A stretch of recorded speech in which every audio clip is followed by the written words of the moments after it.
So welcome everyone to episode 1 of E doesn't equal MC squared. I'm Jacob Cohen and I'll be one of your hosts today. And I'm Margaret Koulen and I'll be your other host. So today we'll begin our conversation about climate change and how we can counter it with socially responsible investing. Margaret will begin this with a dive into climate change with an imaginative scenario here. Yeah, so I've already changed a lot of my personal habits to help reduce my impact on the environment. So I drive an electric vehicle, I have water efficient faucets, and I bring my metal straw everywhere. I've even added solar panels to my house, and I vote for politicians with eco-friendly goals. All these changes are great, of course, but I feel like there's more I can do with my money. Wow, Margaret, that sounds like a lot of stuff. I'm glad you've already done that. So maybe we can begin what has climate change already done to the economy and what will it continue to do economically? Well, according to Morgan Stanley, climate disasters have cost North America almost over $400 billion from 2016 to 2019, with much of that from the wildfires and major hurricanes during that time. And as temperatures continue to rise and weather worsens, business will be hit with higher and higher operating expenses to deal with the climate change. And the climate will damage factories, supply chain operations, and other infrastructure. And it's going to disrupt transport. Wow, that sounds very expensive and a lot of bad news, but is there any good news? Like what's going to happen with the economy in the future? Is it going to change or will it only worsen it? Well, luckily, the Carbon Disclosure Project reported that many of the world's biggest companies believe climate change could generate over $2.1 trillion in new business prospects. So new areas of businesses will develop or open up, and there will be more opportunity for clean energy and resilient and green buildings and energy efficiency in general. But we'll also need resilient coastal infrastructure, new shipping lanes, and more developed forms of carbon capture. For example, say I have $1 million that I plan to invest, and I want those investments to align with my personal goals because I've already changed my habits, but I want my money to also follow those habits. What can I do to ensure that that happens? Well, Margaret, I think what you are looking for here is actually called socially responsible investing. And this is a very broad idea and concept. And this basically just involves aligning your investments with some of your goals socially. So this could be like avoiding substances, but also going in favor of the environment and any social justice issues you'd like, or energy efforts. Of course, as with any investing, the goal here is to have a financial gain, but also the secondary goal with socially responsible investing is indeed to have a social impact. We're going to continue here through this lens of environmental, social, and governance factors, which we call ESG. And this primarily focuses on the 3 factors that you're most interested in. So what's ESG specifically? Well, ESG has 3 branches to it. The first being the environment. Now, of course, this is kind of self-explanatory, but we want companies that you're investing in to be kind of good stewards of nature and are not damaging the weather, or the temperature, or anything like that, leaving a big carbon footprint. The social branch of ESG involves how the company relates to its own employees and how it handles its relationship with the community. We obviously want that to be good. That's another factor there. And the third branch of governance deals with how the company's leadership acts, any corruption within the company, and making sure that there are good internal controls, good audits, and the shareholders are happy there. So ESG is kind of a new idea, and as George Kelf puts it at Forbes, it's kind of a good way to vote with your money, which is exactly what you were kind of doing already. You said you voted for politicians that have goals aligned with yours. ESG has risen recently because there's lots of transparency with new technology and data, and you can search up anything you like on the internet, not really possible earlier on. And using that data, you can actually get a good sense of what companies are doing, which you may not have been able to before. Of course, with these environmental changes and with science obviously growing and realizing what these impacts are doing, there'll be a growing premium on good stewardship and low carbon practices, as some of the natural resources on our planet will be depreciated and we'll need to use those more scarcely. Here we have one of our first visuals. TD Ameritrade did a poll amongst some of its ESG investors, and they kind of asked, what's your biggest concern? And as you can see from this, some of the biggest concerns were, of course, the rate of return. This is a financial investment, but also the social impact and the goals of the company. What the investors are interested in is more beyond the financial profile of the company. They're not just looking for a good rate of return, obviously, because a lot of investors are looking for how the company is impacting both socially and the environment, as you can see little bit down below. Of course, financial concern is still there on the left-hand side between past performance and the rate of return, but ESG is all within there as well. It's part of the big concern.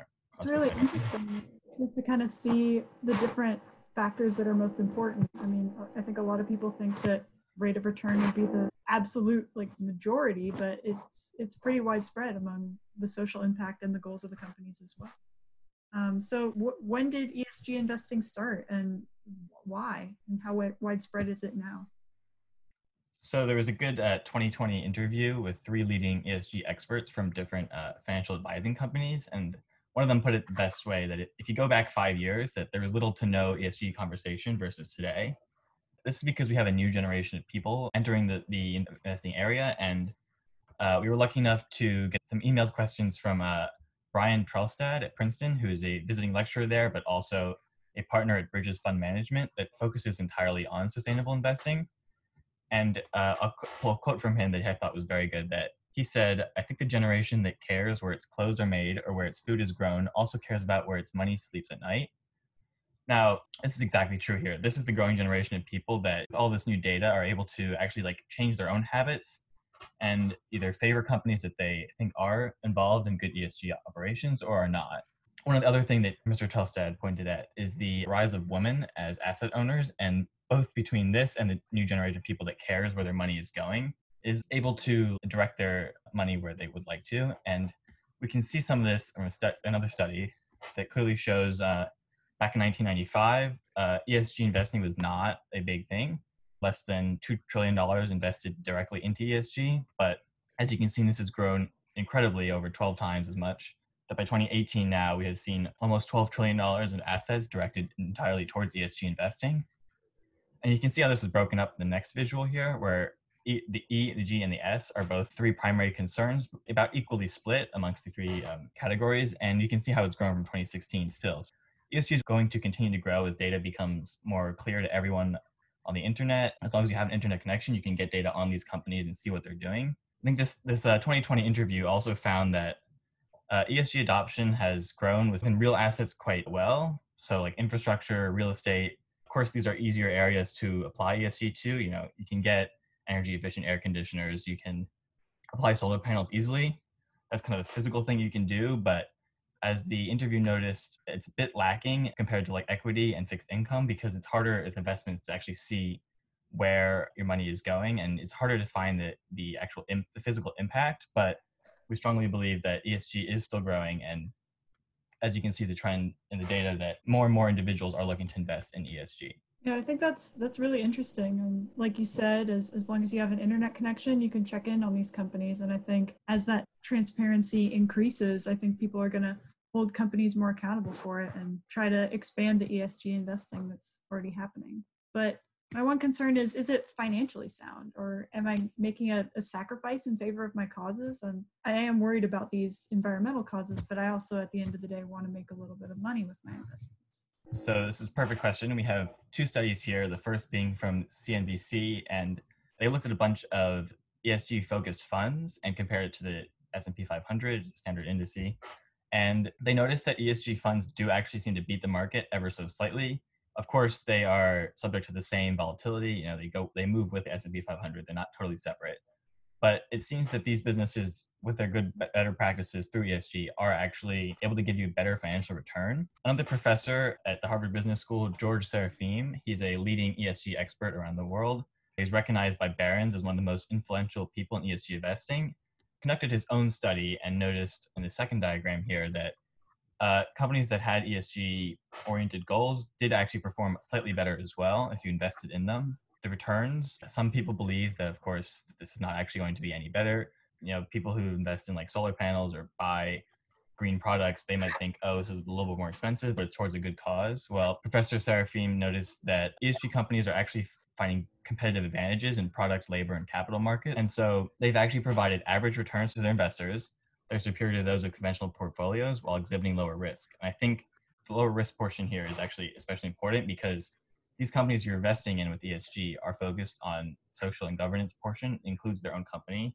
So ESG lens actually helps them improve their own company and reduce risk to investors as well. So while they are helping the environment through the E branch, they're also improving their own company and giving you less risk as an investor. Another study by Morgan Stanley that looked at 11,000 funds from 2004 to 2018 noticed similar returns between ESG and non-ESG funds. So it seems right now that ESG may not give you any better returns or maybe slightly better, but certainly you're not at risk here financially. And it does seem that you're actually at lower risk, especially in the long run, as these companies focus on themselves and improving their own internal structures. So how are companies incorporating ESG into their assets? So one of the asset managers in that 2020 interview said that asset managers in general are scrambling to provide ESG-oriented funds for customers. From personal experience looking at financial advisor websites, about half of them had ESG sections on their website, even specifically oriented towards ESG investing if as a consumer, if you would like to conduct that. Recently, Bank of America and Goldman Sachs both have pledged $300 and $750 billion respectively to fund their own sustainable investments. As I said before, another one of these benefits of ESG is that these companies have lower risk. So companies that have already incorporated ESG seem to pursue major sustainability initiatives and publicize them in integrated reports and other communications with investors. They've also generally succeeded in attracting a disproportionate number of long-term shareholders. So ESG has not only seemed to help the investor, but it's also seemed to improve the company, of course, reducing its the long-term lower risk. Professor Serafim also noted that companies with high ESG scores have also experienced increases in operating efficiency and expansion into new markets. So, of course, ESG-oriented companies do seem to be doing better off and are, with their better business practices, are not only reducing long-term risk, but are also improving their own business models. That's really good to hear. That's amazing to hear that companies are able to incorporate ESG into their investments and still be very successful and at the top of their market. So I'm in. How do I incorporate ESG into my investments?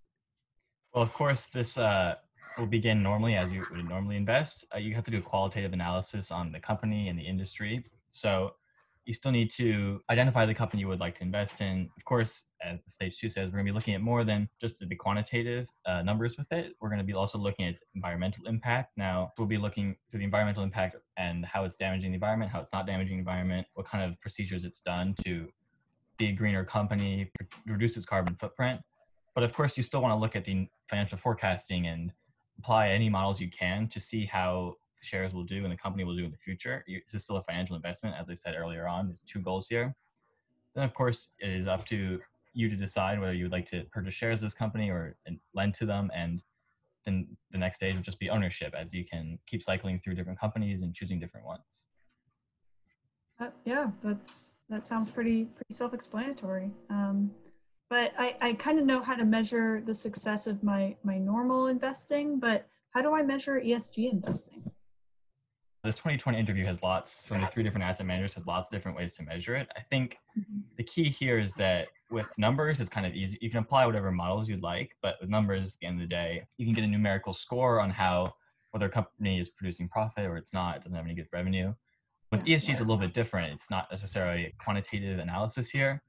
And different fund managers will have different ways of doing this. But as one have noticed, the review process goes beyond just financial performance to include ESG performance and the ESG objectives of the fund.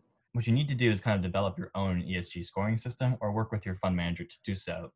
One of the fund managers noted that we have built an ESG engine that takes 8 different ESG data providers and aggregates that data. It gives our portfolio managers and ultimately our clients the ability to see an aggregated ESG rating score for every security they're considering and across their portfolio.